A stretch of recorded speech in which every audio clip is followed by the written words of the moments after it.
Scores of young people across the island had their school-leaving exercises recently and are now ready to take on the world. In today's Jamaica magazine, we share ways in which the government has been engaging some of these young people to develop their skills. Welcome, I'm Theodore Henry. When, not if, when I get my certificate, I'm going to go much further in life. I'm looking sky high. Learn how a skills training initiative is transforming the life of this young man and others. And for the budding young entrepreneurs watching, stay tuned for some great ideas. Let's get things started.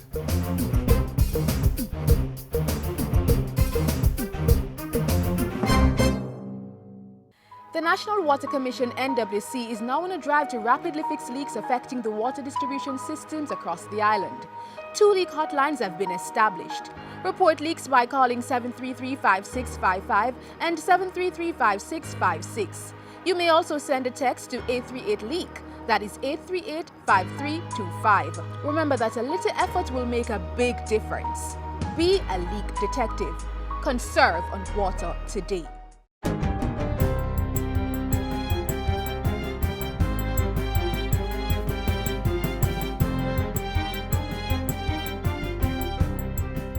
Good day, I'm Stacey Ann Smith, and this is your GIS News for Tuesday, July 14. As the Jamaica Emergency Employment Program JEEP continues to deliver on its mandate, residents in Hanover are now benefiting from 2 newly upgraded roads repaired under JEEP Phase 4. The 5.6-kilometer land-top main road in Chester Castle was rehabilitated at a cost of $7.5 million. Mount Pito roadway, meanwhile, was completed at a cost of $10 million. While thanking community members for their involvement in the project, State Minister for Works Richard Azan reminded them of their responsibility to maintain the roadway. If we don't get off the water off the road won't maintain. And we throw garbage into the drain and block the drain, and then you have bad road. And then you turn around and you say the road never done properly, or you say the politician them take away the money. We have a responsibility, and the responsibility what we have is that we must keep our road clear of all the garbage. For his part, Lucid Mayor Winter McIntosh pledged the Parish Council's support for the maintenance of the roads. We'll be putting on from the Hanover Parish Council some lentmen to make sure that these roads are properly maintained, the curb and channel, all the water outlets, to make sure that we preserve this road. And the Jeep also made a stop in Old Harbour St. Catherine, making $18.6 million worth of improvements to the Lafayette Parish Council Road. It is your responsibility to take care of the roadway. We are going to call on the motorists. It's not a racetrack. It's not a racetrack. It is a road that we must use with care for those who are driving and for those who are walking. Upgrading work included drain construction and asphaltic concrete. It provided temporary employment for 40 people. Westmoreland is to get a new parish council building as government works at improving local government services to the people. The $74.8 million contract was signed Monday and will be financed by the Equalization Fund. Work on the state-of-the-art municipal building will begin by the end of July and is expected to be completed in 10 months' time. It's being built on land adjacent to the police station. Government is looking at speeding up the process of delivering service to the people.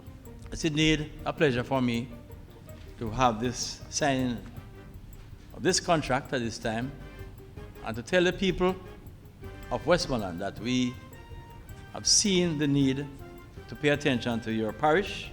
The Parish Council currently shares a building with the Savlamar Resident Magistrates Court.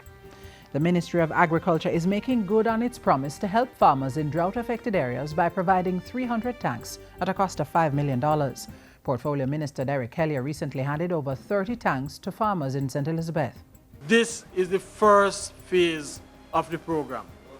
So I can tell you that there is more to come, providing the finances are made available. Minister Kelly also pledged government's continued support beyond immediate relief to help to make them climate change resilient in the long run. This includes the establishment of water harvesting facilities for farmers and the provision of training in climate smart agriculture and agricultural practices. In health news, $15 million has been approved by the Global Fund to help finance the National HIV/STI program for the next 3 years. The program has also secured an additional $5 million in investment from the U.S. President's emergency plan for AIDS relief for the current financial year. Addressing a press briefing on Monday, Health Minister Dr. Fenton Ferguson said the funding supports the national effort to fight the prevalence of HIV and AIDS among Jamaicans. He noted that the National HIV/STI program has made significant strides over the years, achieving a 42% decline in new infections. We are on track to meet the Millennium Development Goal 6A, which requires us to halt and reverse the spread of HIV, AIDS. I am also proud to note that we are on track to meet the regional elimination goal of less than 2% mother-to-child transmission of HIV. And finally, students of the Ebenezer Primary School in Manchester will have the use of a new sanitation block when they return to school in September. The new facilities replace old pit latrines. At a commissioning ceremony recently, Water Minister Robert Pickersgill expressed government's commitment to providing basic sanitation and safe drinking water in schools, which he asserted was critical to the health and well-being of our students. The availability of water and sanitary facilities will go a long way towards ensuring that our children stay in school. This administration is therefore working hard to ensure that the proper infrastructure is in place for the provision of safe, adequate water supplies and basic sanitation, especially in our educational institutions. The sanitation block also has a rainwater harvesting component. The project was undertaken by the Water Division of the Ministry of Water, Land Environment and Climate Change. And that's it for GIS News Today. I'm Stacey Ann Smith. Thank you for watching. The Program of Advancement through Health and Education PATH offers a wide range of benefits for students. Children on PATH are among the top achievers in the GSET and CSEC examinations each year. It gives me a sense of stability and it takes some stress off my parents because even though they're working and money might not be enough, it helps them to send me to school. If your family is struggling, PATH might be the option for you. Just take your birth certificate and valid identification to the Ministry of Labour and Social Security office in your parish. For further information, visit the Minister's website at www.mlss.gov.jm or call 1-888-991-PATH. That is 1-888-991-7284. As the government actively engages our youth to prepare them for the future, a pilot program is now underway to help many of them learn the skills for their own economic empowerment. Take a look. I was unemployed. I was not working. I was home. I was unemployed at home, not doing anything, just home, not doing anything. The reality that has faced these young people and thousands more is being changed because of a timely and relevant program of the government. It's one designed to create fully skilled young professionals, and it's being dubbed the Heart Trust Unattached Youth Program.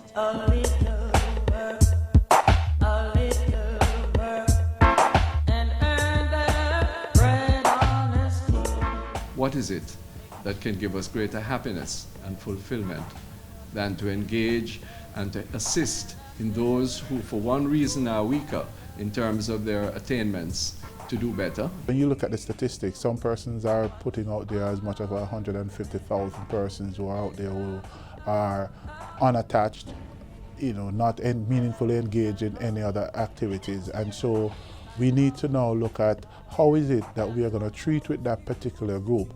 Of course, we don't have the requisite resources to treat with all 150,000 in any 1 year. However, the minister has asked that we make a meaningful intervention in treating with those persons from that particular grouping. We must make Jamaica attractive to investors, local and foreign, on the basis of having the most trained workforce, appropriately trained and attitudinally competent. And so we have put together a program to treat with the underserved youth and to see how we can best impact at least 15,000, as the minister indicated. Yes, the Education Minister has mandated Jamaica's national training agency, the Heart Trust NTA, to intensify its focus on the E in the agency's acronym representing employment. One of the ways that the agency has been doing this is through its Unattached youth program, which is targeting youth 17 to 30 years old. The program is now in its pilot phase, operating in northeast Manchester, western St. Andrew, and the community of Seaview Gardens. The program model is in three forms. First of all, some persons will be on the apprenticeship program that we have. Some persons will be on pre-tech program depending on our assessment as to their readiness to take on the curriculum here at Heart Trust NTA. And some persons will be put on a full NVQJ path where they're on a training program that will lead to the full NVQJ certification, either within our institutions or existing community centers. So even if you do not have any CXCs, Heart has something for you. You could be placed in the pre-tech program, learning basic mathematics and English to get qualified for the next level. Young people in northeast Manchester are making progress under this program. Non-verbal communication, poor communication between employees and company management. At Northeast Manchester, there are currently 138 persons who are enrolled across 6 skill areas primarily at Ormwood. So we have 138 persons in this region, and there are 2 locations in this region, the Ormwood Technical High School of course, and the Shudley Resource Center. I've been learning a lot because we just finished a unit on communications, and we also did health and safety procedures as well. Learn about data operation, and it's a pretty good thing. Learn to fit a computer up, learn software skills, and a lot more. I think it would benefit me because we get certified at the end. So at the end of this course, if they do not land themselves a job within an organization, they can become entrepreneurs because they can open their own computer shops and do their repairs and do their softwares as well. So how were these unattached youth selected? We were in contact with persons from the communities and we asked them to spread the word. We sent out some flyers, spread the word to the young people that this program is coming up and we need persons for the different skill area. They applied to the Heart Trust and we did for the persons who were not readily qualified with their CXCs, SSE, we had them sit the hard test, and the persons who were successful in the testing and who had CXCs, we had a day where we came up here with our team and we had interviews for them, and from there we did the selection, and then we had a week of orientation for them. Areas currently covered in the program range from data operations to housekeeping to motor vehicle repairs. Classes are held Mondays to Thursdays at an established time, with some students in the apprenticeship program receiving on-the-job training.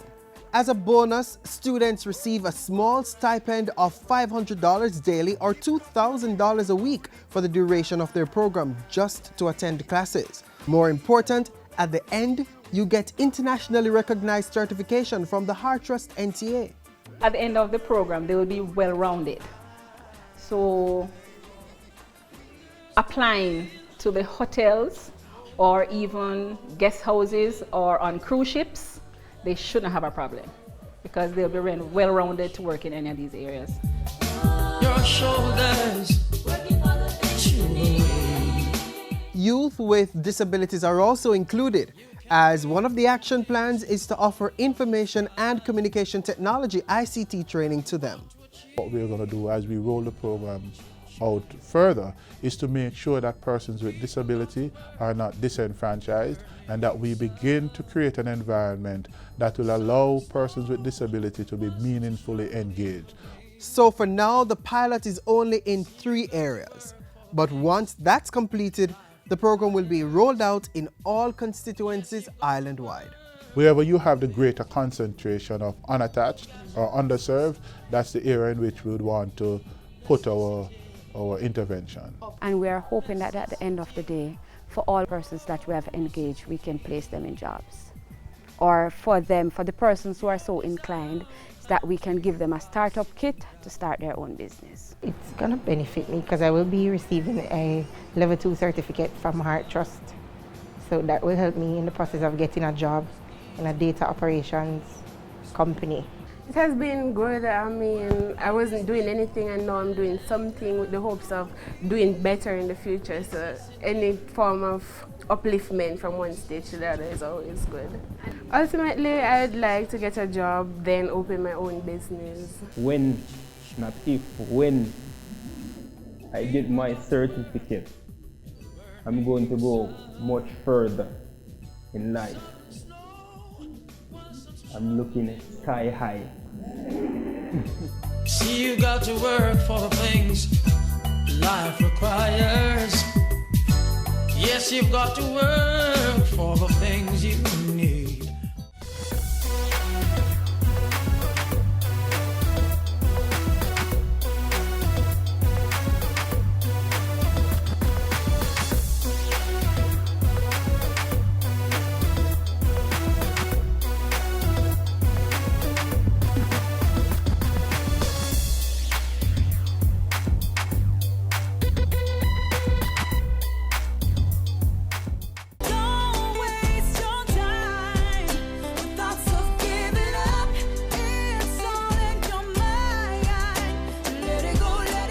My name is Jason Ricketts and I employ all youth with disability to not give up hope.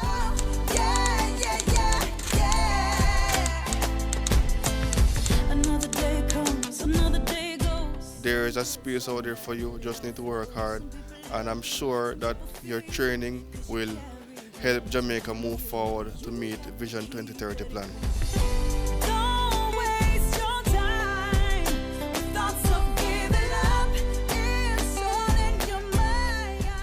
So my youth, you say that you want to run your own business, be your own boss one day.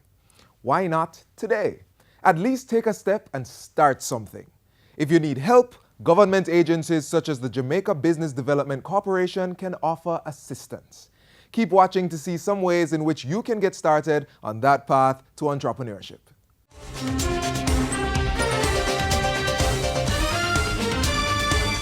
The foundations of corporate empires are usually rooted in the minds of young, bright men and women who've dared the risks of becoming entrepreneurs.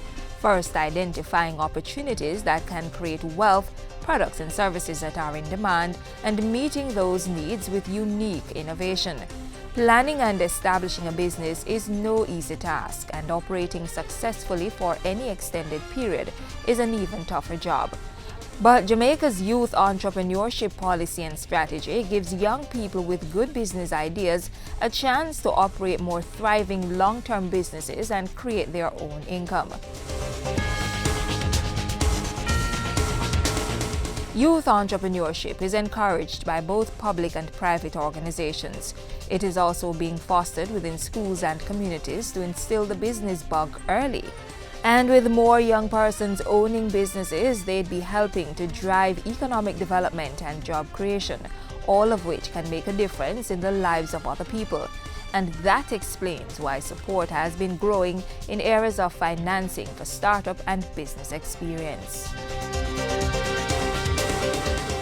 Government over the years has established various agencies for helping the youth set up and run their businesses.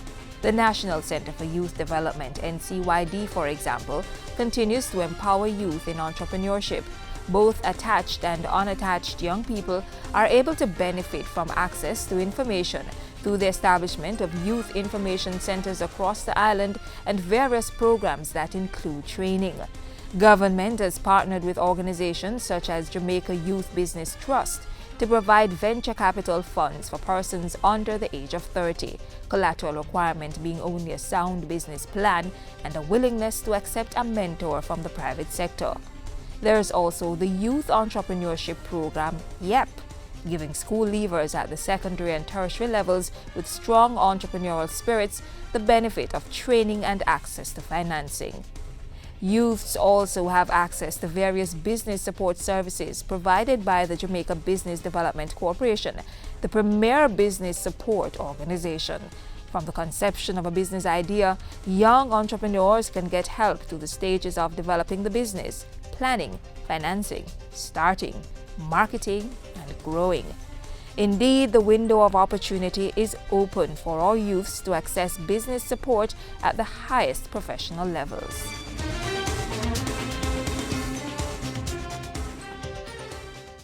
Householders, business people, school administrators, be on the alert. Help control the mosquito population. Destroy breeding sites. Empty old tires and all other containers where water can settle. Bore holes in old cans. Cover water drums and garbage cans. Wash flower pots and vases and clean pet dishes regularly. Protect yourself from mosquito bites.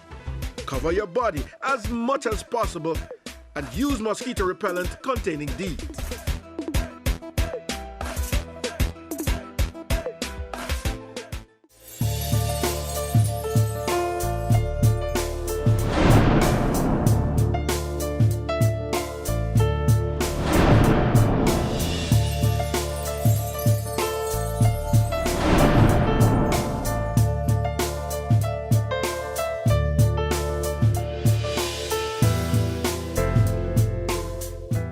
Every Tuesday, we try to focus on something in the health sector. It's all in a bid to serve you better.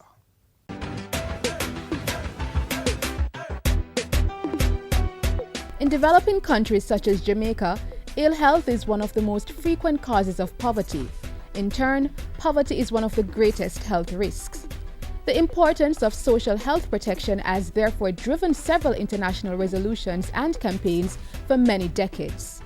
And now the world is moving towards universal health coverage, UHC. Jamaica subscribed to the WHO definition, which states that universal health coverage implies, and I quote, that all people have access without discrimination to nationally determined sets of promotive, preventative, curative, and rehabilitative basic health services needs, and essential, safe, affordable, effective, and quality medicines, while ensuring that the use of these services does not expose the users to financial hardship, with a special emphasis on the poor, the vulnerable, and the marginalized segments of the population.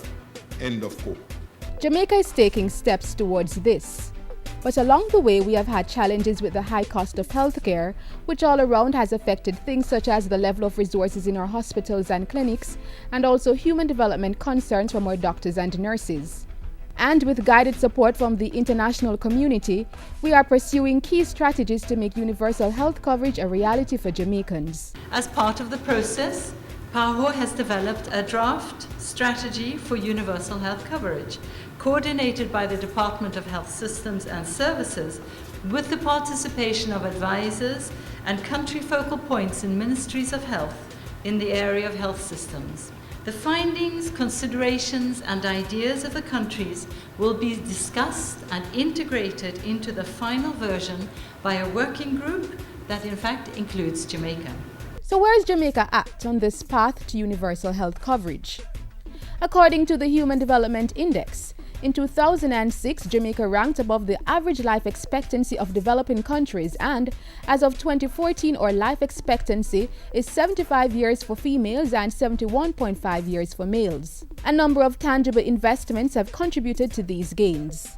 The upgrading of the aging infrastructure at primary and secondary care. More than 100 health centers have been refurbished under the primary care infrastructure renewal program. And since 2012, 1.5 billion has been spent for equipment acquisition and upgrading of hospitals. Government is also improving the system to service existing equipment. Pharmacy services have also been improved.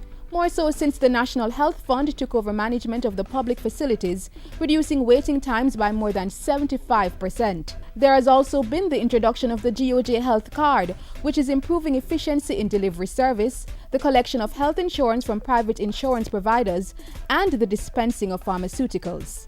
Added to these is a coordinated program to upgrade primary health infrastructure and services.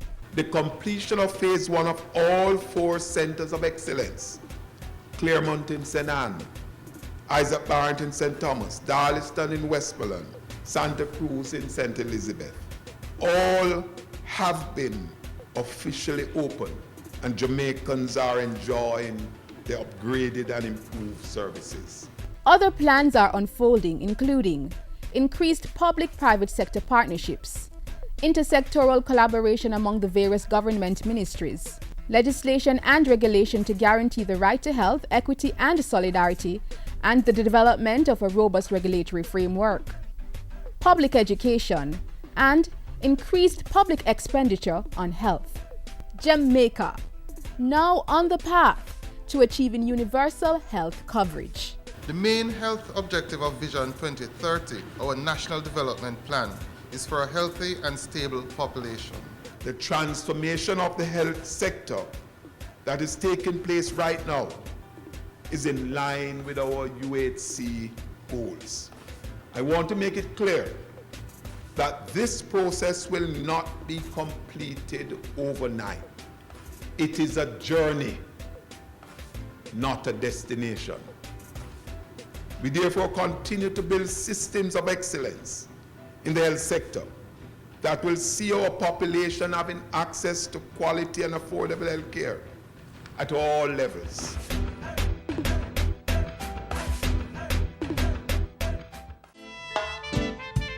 Hey, good friends are hard to find. They're like a piece of gold in a sand mine. In front, everything is fine, yet they destroy you from behind. Some men, they call themselves a king, and still they're going around doing the wrong thing. Easily led with bad influence, yet they got their own mind and own sense. You can't be a king and you're not royal. You can't be a friend and you're not loyal. Can't try to die if you're not legal. Me say yourself, you got to know. You can't be a king and you're not royal. You can't be a soldier, you're not loyal. Can't try to die, you're not legal. Me say yourself, you got to know. Hey. Peace can never taste like corn, even though they grow on the same farm. Peter can never be like Paul. How you expect to be Stephen, you are Tom. You live and try to fool a million, yet only to yourself you belong. How could you be in front of Judge's face when you sing in the devil's praise? Me say, you can't be a king and you're not royal. You can't be a friend and you're not loyal. Can't try to die if you're not legal. Me say yourself, you got to know. You can't be a king and you're not royal. And on that note, we have to wrap up things for today. To keep up with our news, features, and other information, you can visit our websites jis.gov.jm or our various social media platforms. As the water restrictions continue, remember to be extra careful with how you use water and conserve. I'm Theodore Henry, and this has been Jamaica Magazine. Thanks for watching.